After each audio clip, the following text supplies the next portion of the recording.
Ujian itu ada tiga, perintah, larangan, dan musibah. Jadi musibah itu paling rendah, Pak. Ujian di dunia itu paling mahal itu perintah. Wa idzi batala Ibrahim rabbuhu bikalimatin fa atammahun.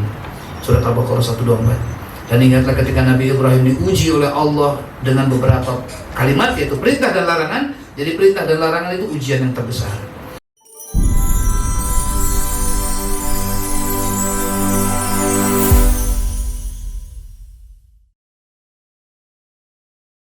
Lah kalau ujian itu harus susah. Kalau ujian nggak susah itu namanya bukan ujian, ngeledek. Mahasiswa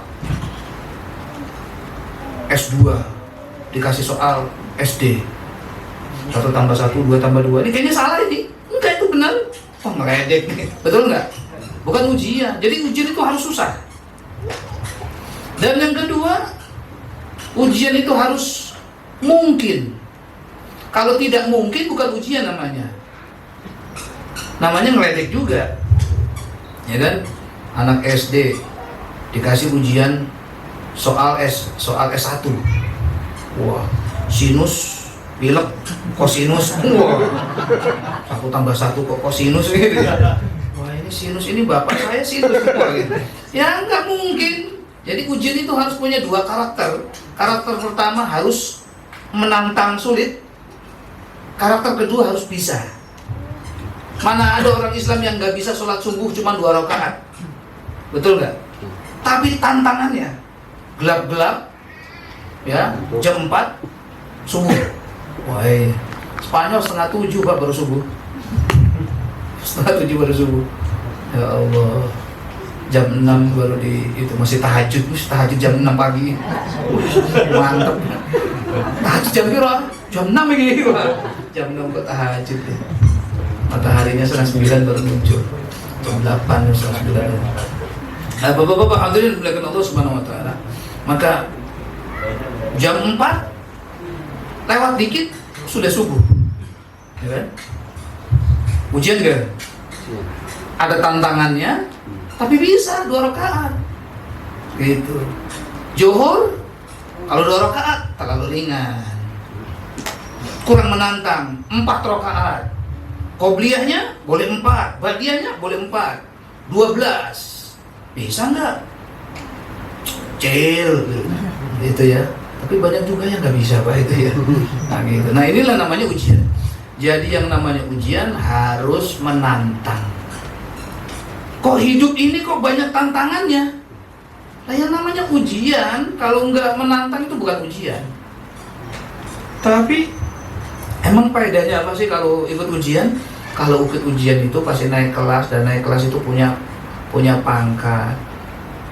Lawong malaikat aja nggak mau kok ngambil agama itu. Waktu agama dirilis, Pak, Bapak hadir gak itu? Dulu.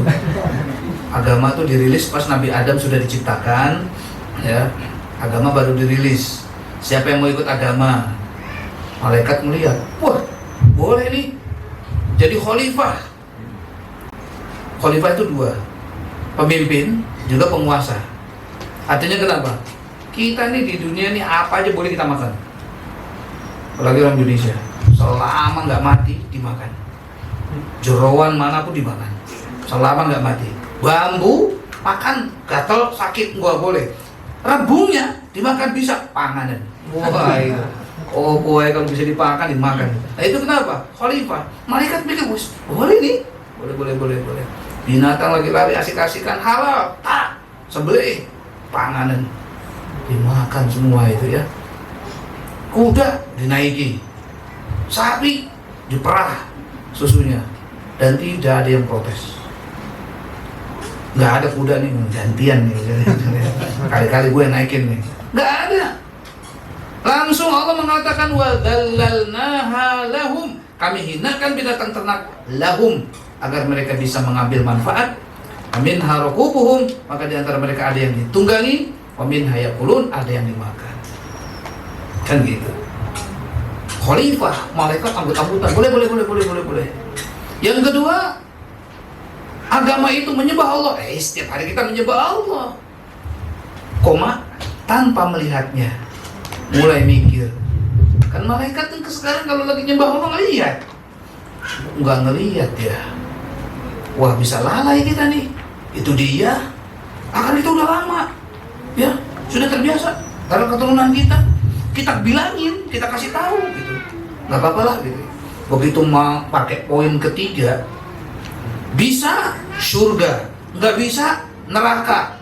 Mikir malaikat, waduh, ya kalau bisa, ya kalau enggak, kan gitu. Maka agama itu bahasa Arabnya din, dan din itu artinya balasan. Maliki yaumiddin, hari pembalasan. Artinya hari kiamat itu adalah hari agama. Jadi agama sekarang itu belum terlalu kelihatan pentingnya, belum terlalu, tapi kelihatan. Tapi yang betul-betul agama itu kelihatan nanti begitu hari kiamat, agama baru di situ main. Sekarang biarin orang-orang yang main kan terserah. Tahu begitu hari kiamat, orang kan hari kiamat macam-macam. Ada yang dinamakan yaumul akhir, hari akhir. Bapak kalau napas akhirnya jam 10 nanti, ya berarti kiamatnya entar jam 10. Kan begitu. Nah, agama baru berfungsi kalau sudah meninggal. Makanya ketika Abu Jahal masuk ke sumur Badar, kemudian ditarik ya, yang nyemplung sumur itu, diantaranya Abu Jahal. Apa Rasulullah mengatakan? Ya Abu Jahalin hakada. Apa kata Rasulullah? Abu Jahal tuh begini nih, kalau udah begini tuh kan urusannya. Saya tuh pengen nyelamatin ente. Kata Umar bin Khattab, ya Rasulullah, apakah Abu Jahal mendengar? Beliau bersabda, orang yang meninggal begini mendengar, tapi dia tidak, kalau bicaranya dia tidak bisa kita dengar, tapi omongan kita didengar sama dia. Tuh begitu. Nah, limis dihada ya Abu Jahal. Nih begini nih urusannya. Nah begitu. Jadi Bapak-bapak hadirin, mungkin sekarang kelihatannya belum begitu banyak dampaknya. Nggak kelihatan dampak orang yang beragama itu, tapi di hari kiamat nanti. Nah akhirnya malaikat begitu mikir, iya kalau selamat, kalau nggak selamat, gimana kalau kita namanya selamat? Malaikat namanya apa? Selamat. Loh ya nggak juga gitu kan. Nah akhirnya mereka semuanya nyerah. Malaikat nggak mau ngambil program agama. Jin nggak mau, iblis orang langsung itu. Dan Nabi Adam lagi jalan, Adam mau agama? Boleh? Langsung boleh gitu. Langsung akhirnya pengangkatan kepada Nabi Adam, sujud, sujud semuanya. Disitulah bapak-bapak hadirin, maka yang namanya agama itu adalah menyembah Allah dengan tantangan, tidak melihatnya dengan tantangan. Kalau tidak bisa neraka, tapi kalau bisa surga. Nah begitu. Ringan, salat 5 waktu, puasa, ringan sebenarnya. Tapi tantangan ada. Karena kenapa? Kalau semuanya bisa Pak, kasihan neraka nggak ada penghuni nanti. Gitu ya. Yang kedua, bukan ujian. Nah makanya kalau namanya ujian wajib punya karakter sulit. Tapi sebenarnya kalau orang-orang yang biasa belajar, orang yang senang belajar, yang biasa ranking, sulit nggak ngadepin ujian? Orang yang biasanya dari SD sampai SMA tuh ranking satu terus. Bagi dia ujian tuh kenikmatan atau musibah? Kenikmatan. Nah cuman ujian itu cuma satu, yaitu ada tantangan. Itu saja. Hanya itu saja sebenarnya, cuma tantangan. Kalau tantangannya kita beresin, habis ini bisa, untuk tahajud bisa, ini bisa diatur semuanya. Kalau sudah bisa diatur, tantangannya hilang, selesai kita itu. Nah, oleh karena itu, kalau hidup ini kok mau Ustaz pengen jadi orang soleh, kayaknya susah banget ya. Tahajud yo ngantuk, sedekah yo bingung, takut nggak gimana, puasa takut lapar, terus susah ya. Nah, kalau ada susah, itu ciri ada pahala. Makin nafsu ini merasa berat, makin besar pahalanya. Gitu. Di Bapak kalau lagi mau tahajud bangun, kok berat banget tahajud ini? Di sini ada pahala. Wah, gitu caranya. Kalau tahajud kok enteng ya? Mikir-mikir, awas jangan sombong, nanti bisa hilang pahalanya. Jadi kalau hidup itu kok ngadepin ibadah ini kok ada tantangannya, pahalanya besar. Pahalanya besar. Nah, karena itu maka tantangan itu hanya untuk membuat kita lebih indah, lebih senang. Karena hidup ini kalau ada tantangannya senang. Yang kedua, dengan tantangan ini Kita itu begitu kita dapat meraihnya, kita merasakan itu betul-betul karunia dari Allah Subhanahu wa Ta'ala. Tapi kalau nggak ada tantangan, nggak berasa karunia. Kalau nggak ada tantangan, kita juga nggak terlalu bagaimana-gimana. Dan yang ketiga, tantangan itu adalah syarat daripada yang namanya ujian. Maka di dunia ini merupakan ujian, maka tidak boleh tidak ada tantangan. Wajib ada tantangan. Maka sekarang gimana Bapak-bapak hadirin ibu hadirat? Apa patokannya? Kalau ada tantangan, berarti ada pahala. Begitu ya. Kemudian kita punya krisis. Akhir zaman ini punya krisis. Mohon maaf, nun sewu, kalewu lah, nun sewu kurang ya. Ada kalanya Pak. Mohon maaf ini ya. Ada kalanya kalau lagi habis ngaji itu, habis ngaji, mudah-mudahan dengan pengajian kita bertambah berkah. Saya tuh marah ya kalau orang ngomong kayak gitu. Mohon maaf ya, hati saya marah. Udah diomongin aja, kalau suka, wah marah kan bingung Bapak ntar harus marah-marah. Bilang aja, hati saya tuh kurang suka. Kenapa? Lah orang ngaji itu sudah pasti dapat berkah. Tadi terasa nggak maulidnya? Terasa nggak di hati? Berkah nggak? Kalau kita masih ragu dengan keberkahannya, berarti kita meragukan hadis Nabi, berarti kita meragukan yang namanya Al-Quran. Man amila sholihan, sopo wong beramal soleh, min dzakarin au unsa, baik laki-laki maupun perempuan, wahwa mu'minun, dan betul mantap dari hatinya beriman, fa maka la sungguh falanuhyiyannahu, maka sungguh kami akan berikan kehidupan hayatan thayyibah, kehidupan yang baik di dunia, namanya berkah. Jadi kalau orang beramal soleh, lah ini yang cuman nyapu doang itu apa nggak amal soleh? Listrik nyalain tak, sama apa nggak amal soleh? Mati nyalain sek, bukan nyalain lampu ya, nyalain sek. Habis nyalain sek, itu berasal dari iman. Aku mau nyari pahala. Tak. Dulu saya masih kecil itu, ada sepupu saya, kalau hari Jumat pun nyiapin sarung. Tapi belum sekecil saya pakai gamis biasanya. Siapin gamisnya, siapin sarung juga, iya pakai sarung juga. Siapin sarungnya, siapin gamisnya. Saya bilang, ngapain coba disiapin? Saya perempuan, saya pengen dapat pahala sholat Jumat. Saya nggak tahu, saya pikir kamu tuh pengen pahala sholat Jumat apa demen sama saya, itu saya nggak tahu gitu ya. Gitu ya. Tapi mantap dia katanya mengharapkan pahala gitu. Nah itu. Jadi bapak-bapak hadirin, ibu hadirin tentang Allah Subhanahu Wa Taala, itu kalau betul-betul hatinya dan niatnya itu benar luar biasa, besar pahalanya. Yang menjadi masalah adalah nggak yakin. Insya Allah. Jadi kadang-kadang ya saya pernah juga di satu tempat menyatakan begini, Ustadz tolong kasih tahu, mudah-mudahan semuanya bisa menerima keadaan perusahaan yang mau kolaps ini. Tolong nasihatnya, tausiahnya buat karyawan-karyawan karena perusahaan ini akan tutup. Kami dari manajemen sudah menyiapkan pesangon. Nah setelah itu saya tatap, lawong karyawannya ahli ibadah, artinya sholat 5 waktu dilakukan, ibadahnya mungkin ngajinya doyan, gak mungkin. Karena kenapa? Bertentangan dengan ayat Quran tadi. Maka saya bilang, bapak-bapak, ini bukan nutup sekedar nutup, tapi agar bapak-bapak berubah, ekonomi jauh lebih baik. Amin. Kok amin? Saya waktu itu sempat marah.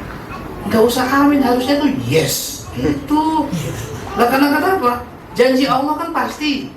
Betul apa enggak? Orang kalau dari manusia ke Allah namanya wirid, dari Allah ke manusia namanya walid. Senang ibadah, iman, Islam, ihsan, terus apa lagi tuh? Cinta Rasul, cinta para ulama. Itu namanya warid. Keberkahan, karomah, itu namanya warid. Kalau Allah kasih karomah, kira-kira kasih warid kepada yang punya wirid apa kepada orang yang nggak punya wirid? Wirid itu amalan yang kita lakukan buat Allah. Sholat 5 waktu itu wirid. Puasa Ramadan wirid. Sedekah itu wirid. Kalau dari Allah namanya warid. Nah saya mau tanya, karomah warid apa wirid? Warid. Diberikan yang punya wirid apa yang nggak punya wirid? Diberikan yang punya wirid. Maka kalau ada orang punya wirid, masa Allah nggak ngasih? Nggak mungkin Allah mengingkari janji, betul nggak? Lah kita sekarang kita ngaji ini sekarang yang kita lakukan ini wirid bukan? Wirid. Kira-kira Allah kasih warid nggak? Kalau Allah nggak kasih, namanya mengingkari janji. Jadi jangan pernah mengatakan mudah-mudahan, enggak, pasti. Itu. Kadang-kadang orang-orang mudah-mudahan ragu ya. Jadi dicoret, Pak. Nah, tadinya mau dapat jadi nggak jadi itu, Pak. Gitu ya. Tapi kalau atas dasar ketawaduan beda lagi mungkin. Tapi kalau saya sih mantap, Pak. Sudah orang di jalan Allah itu gitu. Nah ini, nah itu ulama-ulama dulu kan cuman megang satu hal, Pak. Kiai-kiai dulu tuh megang satu hal, apa? Bahwa wirid akan datang warid. Betul atau tidak? Sudah. Hidup kita dijamin sama Allah. Jaminan itu warid. Makanya nggak ada sebab untuk hidup, masih bisa hidup. Nggak ada sempat untuk bisa sukses, bisa sukses. Kenapa? Karena yakin terhadap warid dan janji-janji Allah. Gitu. Banyak orang-orang dulu nggak punya apa-apa, cuma mengatakan Allah itu maha mendengar, Allah itu maha kaya, Allah tuh cuma megang itu tak itu. Langsung Allah berikan bantuan dari arah yang tidak disangka. Nah kenapa? Karena meyakini adanya warid. Maka ketika manusia menghadapi ibadah yang wajib ada tantangannya, tantangan itu menjadi ringan ketika kita melihat bahwa setiap wirid pasti ada warid. Ustadz, kalau kita sudah berwirid kok waridnya nggak ada gimana? Itu urusan Allah. Karena Allah punya urusan mungkin di jamak takhir nanti. Ya. Itu Masya Allah. Anak-anak di pondok itu ngapalin fikih gitu. Itu ada pahalanya. Mantap, saya yakin itu. As-sholatu ya, af'alun wa aqwalun muftatahatun bitakbiri wa muhtatamatun bitaslimi bisyara'i itu makhsusatin. Bismillahirrahmanirrahim. As-sholatu kayak gitu ya. Apa itu sholat?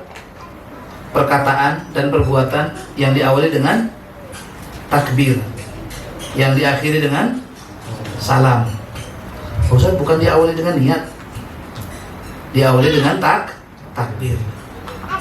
Jadi kalau kita niat usolli, nggak ada Pak Ustaz di zaman Nabi usolli. Lah kan usolli kan sebelum takbir.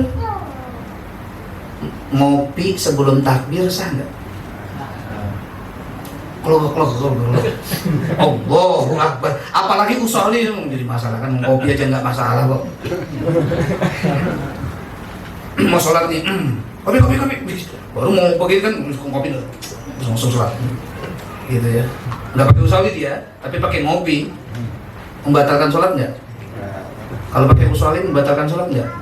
Ya enggak. Gimana itu ya? Karena kenapa? Apa tuh namanya?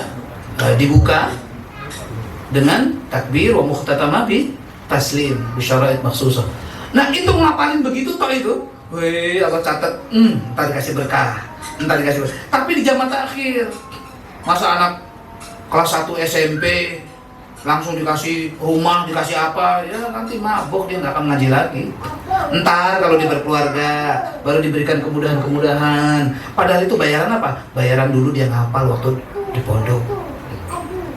Karena Allah nggak mungkin mengingkari janji. Nah ini dinamakan jabat takhir namanya. Ada orang tahajud rajin, duha rajin, kok hidupnya gitu-gitu aja? Nggak usah khawatir, Allah nggak mungkin mengingkari janji. Nanti begitu meninggal, jebret, di hari kiamat baru ngerasa, Mas, kok sampai istananya banyak? Saya juga nggak ngerti ya. Tanya malaikat, malaikat, kok istananya Pak ini banyak? Itu di zaman akhir dulu waktu di dunia nggak banyak dikasih, dan dia tetap melaksanakan wiridnya.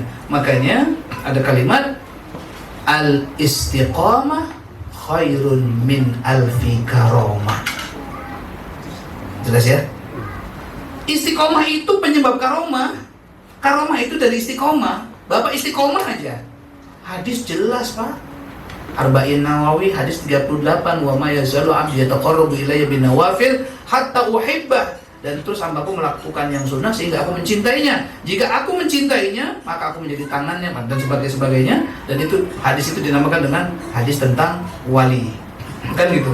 Dari mana itu wali dan karomah? Dari istiqomah, wa ma yazalu, dan terus menerus hatta uhibbah, sehingga aku mencintainya. Jadi terus menerus, lah hatanya itu kan terserah. Ada yang 20 tahun baru dikasih karomah, ada yang baru 5 bulan dikasih karomah, dan sebagainya. Gitu. Dan sebagainya.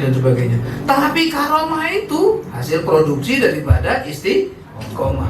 Artinya warid berasal dari wirid. Maka kalau kita sudah wirid kok nggak ada warid, tenang aja, nggak mungkin Allah mengingkari janji. Tapi nggak yakin terhadap waridnya Allah, bisa jadi Allah akan coret warid-warid itu dari kita. Makanya setiap langkah kita berbuat kebaikan harus diyakini bahwa itu ada pahalanya. Mau saya cek regulasinya.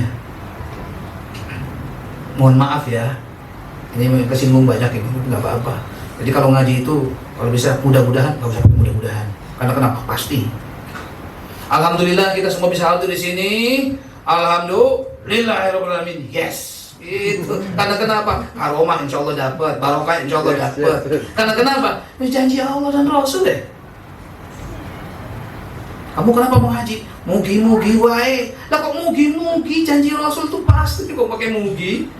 Maggi kali ya kalau mau masak. Ya, kita teruskan. Mantap Bapak nggak sekarang nih?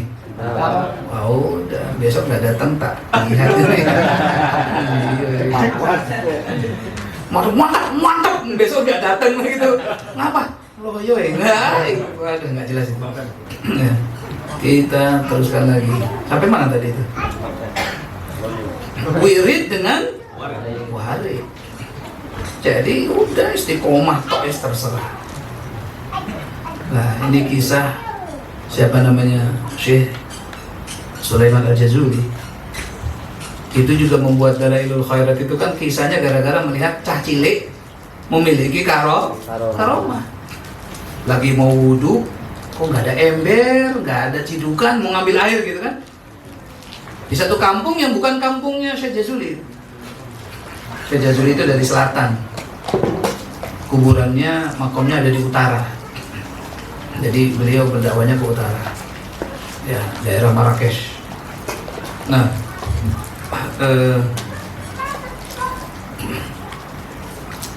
bukan enggak daerah utara, daerah Rabat.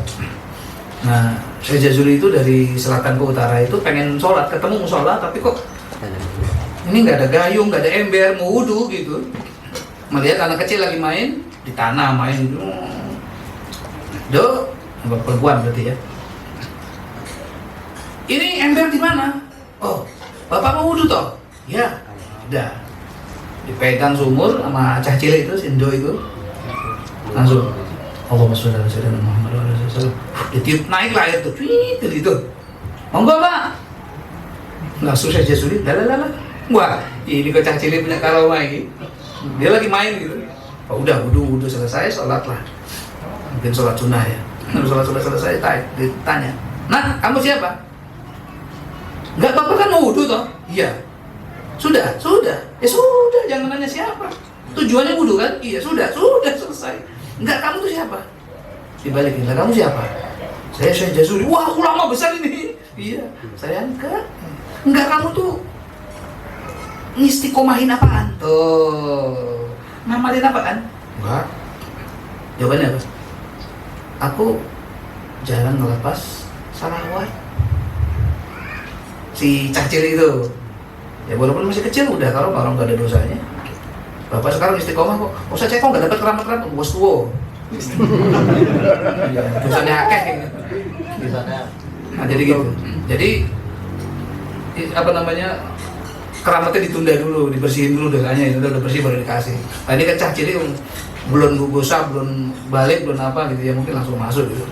Maka disitulah pulang dari situ langsung apa namanya, Syekh Sulaiman Al-Jazuli membuat yang namanya kitab Dalailul Khairat, yaitu salawat seminggu. Jadi salawat Sabtu, salawat Minggu, salawat Senin, salawat Selasa, salawat Kebo sampai 1 minggu gitu. Itulah kisahnya.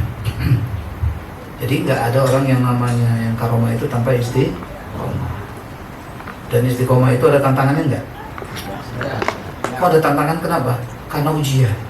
Ujian terbesar itu perintah. Ujian kedua larangan. Ujian ketiga baru musibah. Kalau orang atas perintah Allah Subhanahu Wa Taala sempurna, nggak ada ujian, Pak. Musibah itu nggak ada. I repeat it again. Saya ulangi lagi. Kalau kita perintah Allah itu sempurna kita laksanakan, di dunia ini nggak ada musibah. Karena musibah itu ujian nomor 3. Cil. Bagi orang yang bisa melaksanakan perintah Allah. Contohnya, ada contoh yang tinggi, contoh yang biasa. Contoh yang biasa saja. Nabi Ibrahim alaihissalam atas perintah bukan cuma melaksanakan, menyempurnakan. Al-Baqarah 124. A'udzubillahi minasyaitonir rajim. Bismillahirrahmanirrahim. Wa idz ibtala Ibrahim rabbuhu bikalimat. Dan ingat ketika Nabi Ibrahim diuji oleh Allah Subhanahu wa taala, oleh Tuhannya, ya, dengan perintah dan larangan, maka kemudian mahuna disempurnakan. Tamam tuh excellent, luar biasa, tamam. Apa kata Allah? Qala inni ja'iluka lin-nasi imama. Aku akan menjadikan kau seorang pemimpin bagi manusia. Jadi Nabi Ibrahim itu, maka lihat Nabi Ibrahim punya musibah nggak? Nggak ada. Mau dilemparkan ke api, dibikin api unggun. Api unggun itu bahasa Arabnya apa? Jahim, Pak. Jahim. Narul jahimi. Jadi api unggun itu jahim. Nabi Ibrahim sudah diikat, mau dilempar. Waktu itu SMP kelas 3 atau kelas 2 dia, masih kecil. Mau dilempar. Jibril datang karena merasa ini musibah gitu ya, bahaya gitu kan. Kata Jibril, tenang wahai Ibrahim, nanti kami akan selamatkan kau. Apa jawaban Nabi Ibrahim? Lah, cukup bagiku Allah. Hasbi Allah wa ni'mal wakil, ni'mal maula wa ni'man nasir. Lihat, ini enggak? Enggak merasa itu ujian. Cukup bagiku Allah yang menolong. Bapak mau cebur ke empang, ada RT menolongin. Kira-kira bapak mau baca hasbi Allah wa ni'mal wakil? Oh, kamu mau ditolongin RT? Ya Allah kan bukan sopo Nabi Ibrahim gitu. Kan sampai namanya Ibrahim, Baim kan, gitu. Jadi bapak-bapak hadirin belakang Allah Subhanahu Wa Taala, kenapa kok bisa sebegitu tawakalnya yang luar biasa? Kenapa? Karena memang betul-betul yang namanya perintah dan larangan dilaksanakan dengan sempurna. Ujian yang paling pertama gitu. Bapak-bapak hadirin, ini yang keren nih. Yang keren tadi kan biasa yang standar. Sekarang yang keren.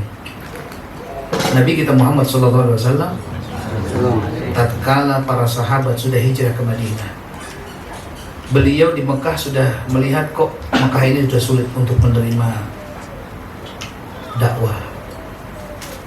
Mekah itu dekat ada satu kampung namanya Taif. Tinggal satu kampung ini. Kalau kampung ini enggak, itu udah nggak ada kampung lagi. Maka berangkatlah beliau SAW bersama pembantunya ke Taif dengan harapan untuk berdakwah di sana. Mudah-mudahan mereka bisa menerima. Sehari boleh, 2 hari, 3 hari. Hari ketiga itu mereka sudah ada yang murka, ada yang marah. Akhirnya mengumpulkan anak muda. Akhirnya Rasulullah itu ditimpuki oleh anak-anak muda di sana. Ya. Walaupun dilindungi oleh pembantunya, tetapi tetap nggak akan bisa.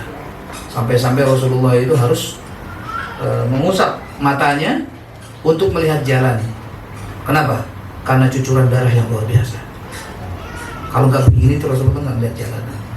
Bisa kebayang nggak itu batu-batu yang menimpa itu? Yang esmosi ini adalah malaikat-malaikat yang di situ. Wah, Langsung malaikat mengatakan, ya Rasulullah, berdoalah kepada Allah agar aku balikan gunung ini, penghuninya jadi di bawah, gunungnya jadi di atas. Nabi Muhammad merasa itu musibah enggak? Enggak.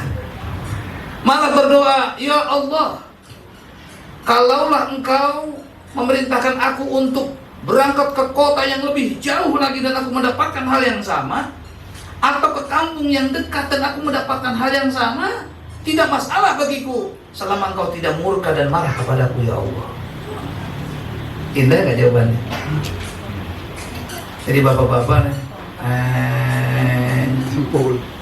wah, lagi motor lagi minggir-minggir, jangan sampai kena air kobakan gitu ya. Tiba-tiba lagi minggir, mobilnya wacok, nyam.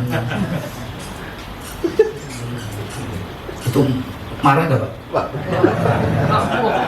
Apa ngomong, ya Allah, jika ada ujian yang lebih besar lagi, tidak masalah bagiku selama kau tidak murka padaku. Saya kayaknya enggak itu kayaknya. Kenapa? Karena tantangan perintah saja masih berasa berubah tantangan gitu. Sekecil apapun dari perbuatan baik pasti ada pahalanya. Apa itu namanya? Mithqala dzarratin min khairin ya'lamu, ya gimana? Ada sekecil biji sawi, sekecil apapun dari kebaikan, pasti kita akan mendapatkan pahalanya. Yakin doang sama Allah ibadah bukan?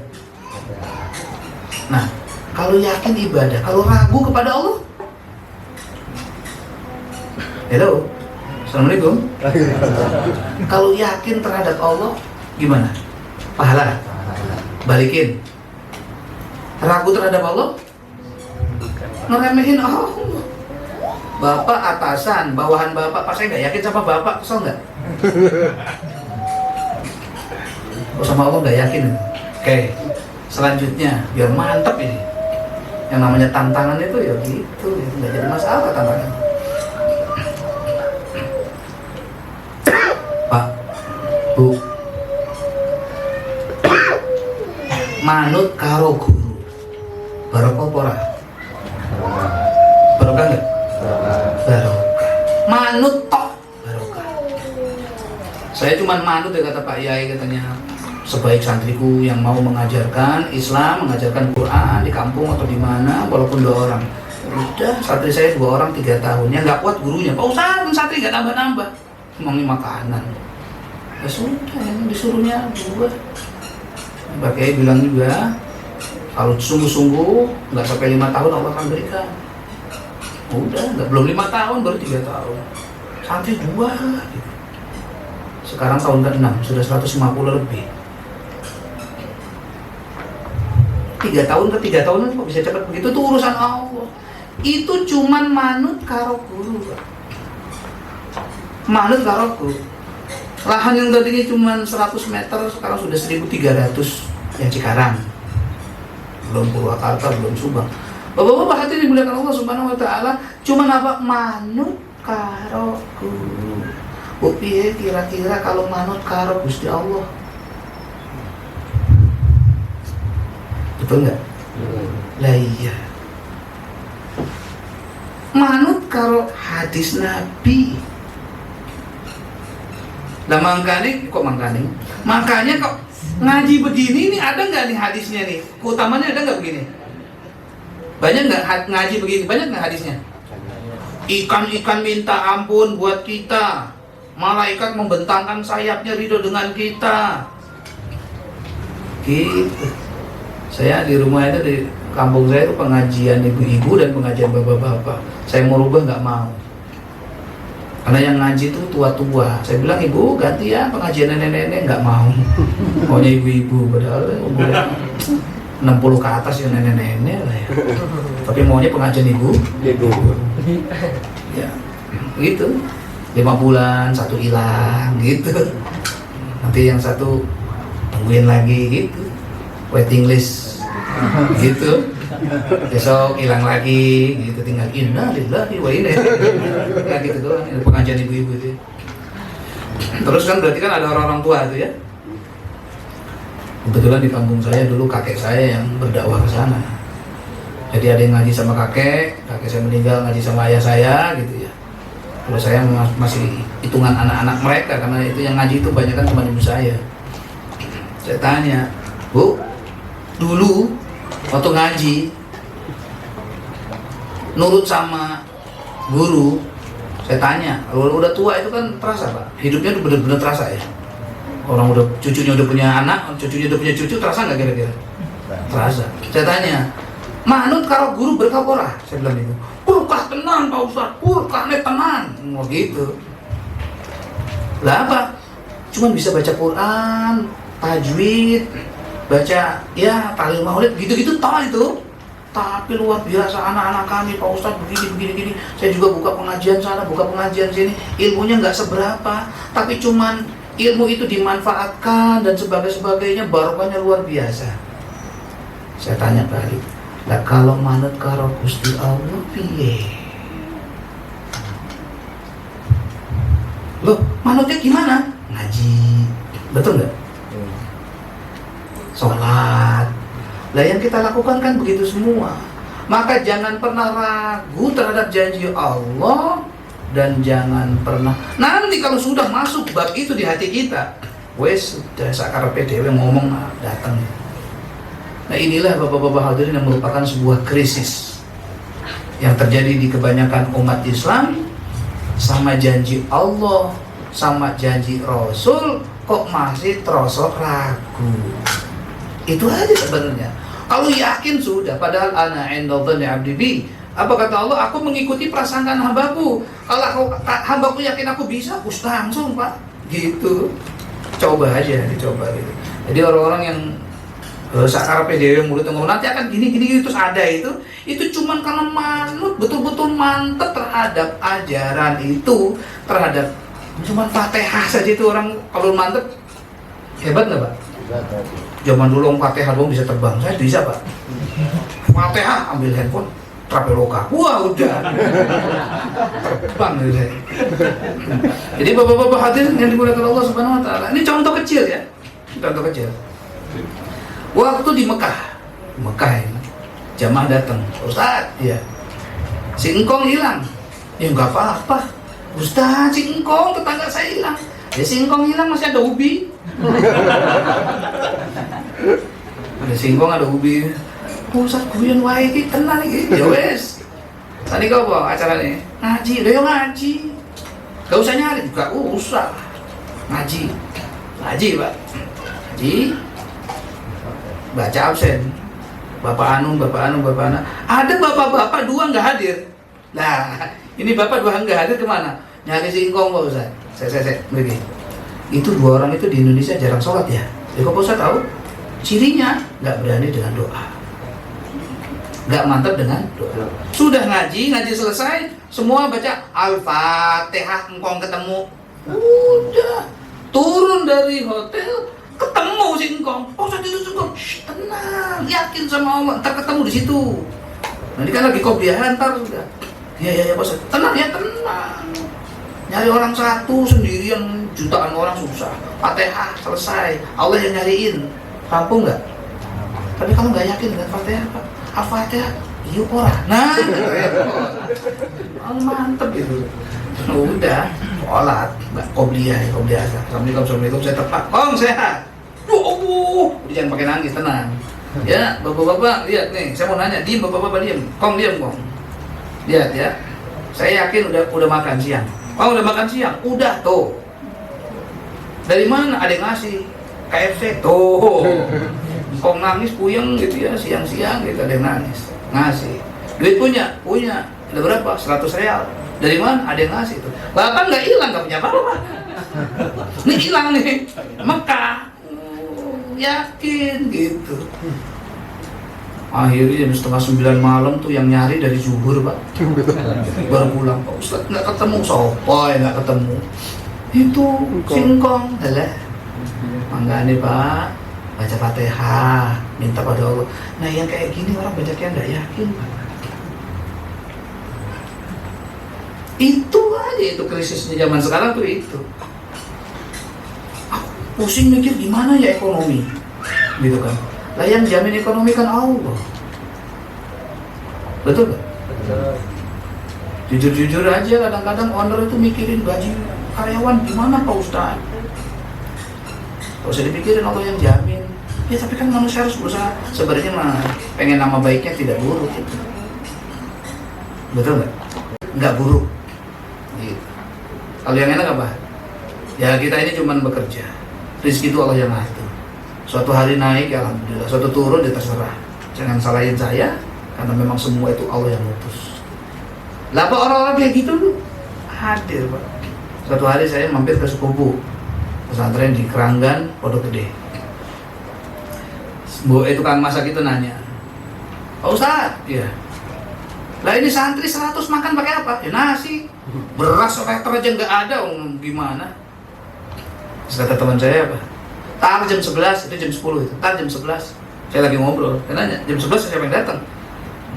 Ya, masa ada santri 100 nggak makan itu nggak mungkin. Setiap orang itu pasti ada rezekinya. Iya sih. Udah itu mau urusan Allah. Masalah makan mau urusan Allah, bukan urusan kita. Kita terusin aja ngobrol. Terus ngobrol, Pak. Mantap apa enggak? Lah iya. Kalau orang yang nggak yakin, waduh iya ya. 100 santri mangan opo yo.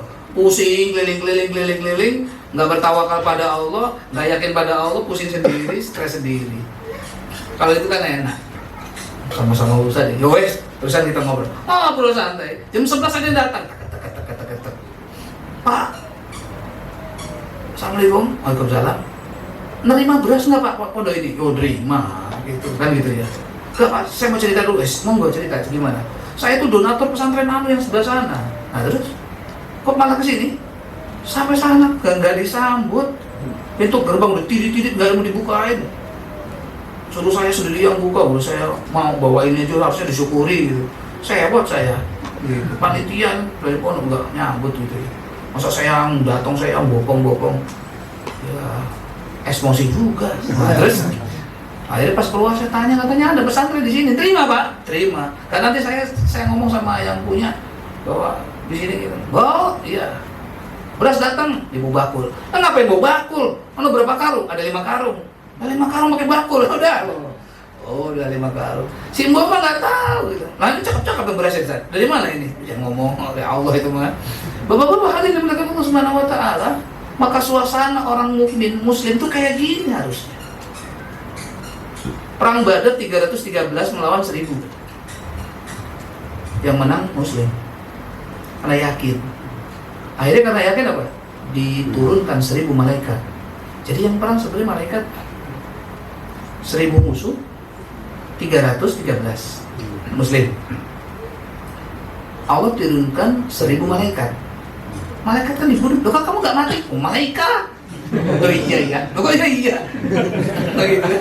Jadi orang enggak kayak dari ini. Lah kan orang Mekah tahu nggak Rasulullah itu benar? Tahu. Cuman gengsi saja sebenarnya. Kok kamu nggak mati? Yo, sok, gitu ya. Pakai ini cek. Orang mati, orang. Nopo malaikat. Oh iya ya. Umat Nabi Muhammad ya. Iya. Ngobrol jadi sama malaikat itu. Dan yang nggak mati, malaikat dibunuh nggak mati. Itu umat Islam 313 tang itu yang perang malaikat Pak. Menang kan? Tariq bin Ziyad orang Berber dari suku Maroko melawan pasukan Spanyol dulu 12.000 melawan 100.000. Sekarang ribunya dihilangin 12 melawan 100. Bapak 12. Orang Cikarang 100. Wani Pak. Tariq bin Ziyad siap. Kenapa? Karena bergantungnya kepada Allah. Suatu hari Umar bin Khattab radhiyallahu anhu membawa pasukan mau menghadapi perang karena orang musuh Islam itu datang ke Madinah kan. Nah terus ada anak muda yang jago perang, pedang jago, panah jago, sebagainya jago lah. Kata Umar bin Khattab, anda ya syabab, aja pulang, suruh pulang deh. Sahabat bingung. Ya Amirul Mukminin, ya kenapa? Anak muda itu kok suruh pulang? Kan dia hebat perang. Kita dimenangkan oleh Allah karena ketakwaan kita, bukan karena kehebatan kita dalam perang. Karena ketakwaan kita. Berarti Umar bin Khattab dan yang lainnya yakin nggak bahwa setiap wirid pasti ada warid? Lalu bagaimana Abu Bakar As-Siddiq mensedekahkan seluruh hartanya kalau nggak percaya dengan warid? Betul apa tidak? Nah ini, kalau sudah percaya dengan warid, hidupnya nggak ada tantangan. Kalau sudah merasa beribadah itu tantangannya bisa dilawan, selesai, dunia ini nggak ada masalah. Rasulullah ditimbukin apa nggak masalah. Karena kenapa? Selama Allah tidak murka, tidak masalah. Nah, kita baru ada kabar mau bangkrut perusahaan aja udah mati dah saya. Rasulullah ditimbukin mau mati, nggak mau mati gitu loh. Nabi Yunus masuk ikan paus, enggak, wah mati dah saya, enggak. Langsung la ilaha illa anta subhanaka inni kuntu minadh dhalimin. Karena kenapa? Yakin orang baik pasti diselamatkan oleh Allah. Ada orang nanya, "Pak Ustaz, pernah ada orang di kampung mana orang Islamnya habis, Pak Ustaz? Tapi ya kayak model Spanyol gitu loh ya. Islamnya habis gimana ya? Ya orang Islamnya sudah nggak percaya sama Allah. Mana lebih murka? Orang Islam kurang yakin sama Allah, melawan pasukan yang lengkap senjatanya. Lah, Muslim dengan non-Muslim di sini, Muslimnya nggak percaya sama Allah, persenjataannya biasa, musuhnya lengkap, nggak dibantu sama Allah. Wa may yatawakkal 'alallahi fahuwa hasbuh. Siapa orang bersandar, bertawakal pada Allah, Allah akan bantu, Allah akan sempurnakan. Nah kalau nggak bertawakal, Allah biarkan. Itu makanya habisnya. Maka krisis yang terbesar sebenarnya adalah krisis meyakini adanya warid dari Allah in every single ritual or worship. Apa itu? Dalam setiap sekecil apapun ritual, harusnya yakin terhadap janji Allah Subhanahu wa Ta'ala. Kalau itu yakin, selesai sudah. Indah kira-kira. Jadi bapak-bapak hadirin, waduh ini bicara masalah apa tuh namanya, ozon, lapisan ozon. Orang udah ibadahnya mantap, cintanya luar biasa, ngajinya sampai nyucur air mata, tapi masih belum yakin pada Allah, itu nggak nembus ozon.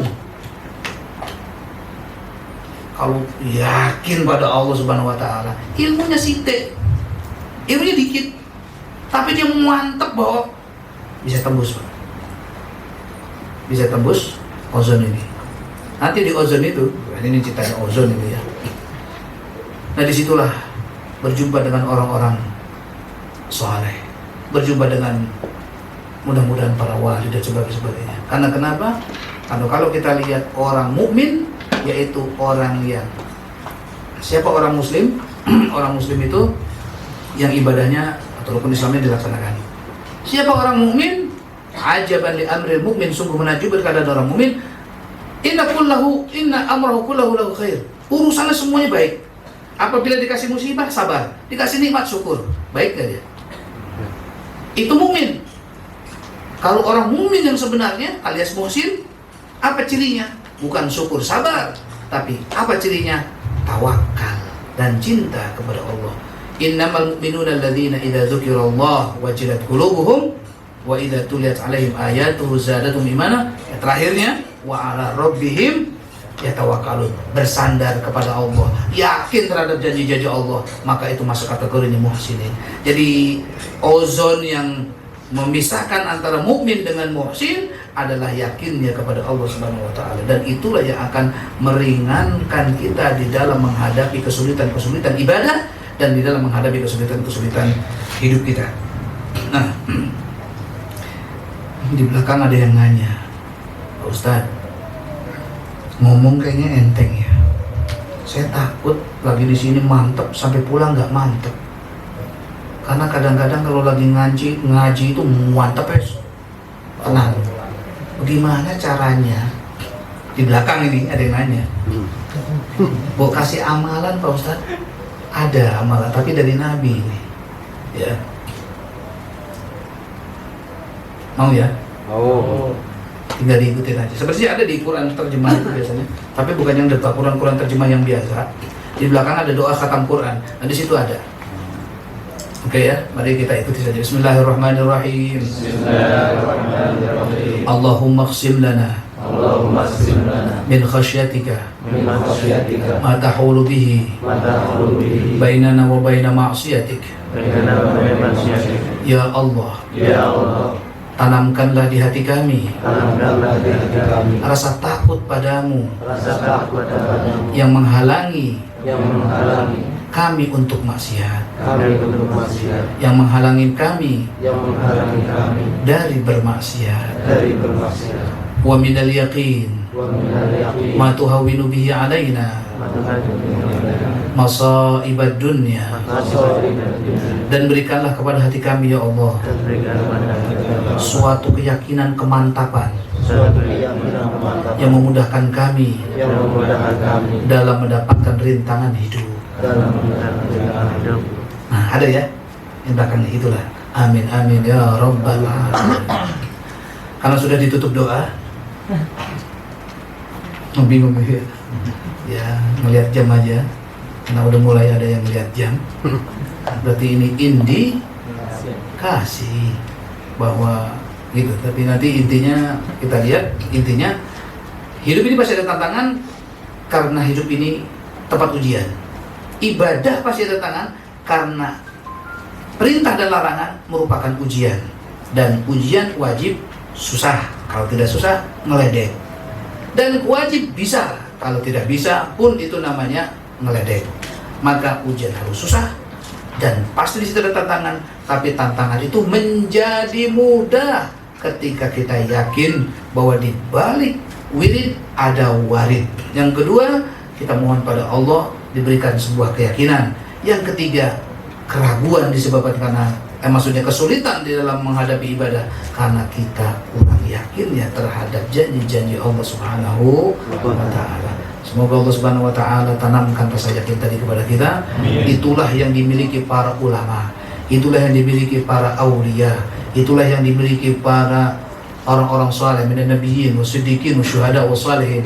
Mereka itu semua mudah-mudahan kita bagian dari mereka.